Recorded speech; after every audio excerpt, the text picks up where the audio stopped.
ছোট পর্দার জনপ্রিয় অভিনেত্রী তাসনিয়া ফারিন সাবলীল অভিনয় দিয়ে অল্প সময়ে হয়েছেন দর্শক প্রিয়। নিয়মিত নাটক এবং ওয়েব ফিল্মেও দেখা যায় তাকে। দেশের গণ্ডি পেরিয়ে অভিনয়ের দ্যুতি ছড়িয়েছেন পশ্চিমবঙ্গেও।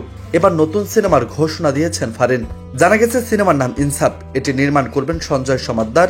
সিনেমায় অভিনেত্রীর সঙ্গে জুটি হিসেবে থাকছেন শরীফুল রাজ। ইনসাফ সিনেমায় রাজ ফারিন ছাড়াও একটি গুরুত্বপূর্ণ চরিত্রে অভিনয় করবেন মোশাররফ করিম। জন্মদিনেও সিনেমাটির একটি পোস্টার প্রকাশ করেছেন অভিনেত্রী। চলতি বছরের ফেব্রুয়ারিতে শুটিং শুরু হবে অ্যাকশন থ্রিলার গল্পের সিনেমা ইনসাফ।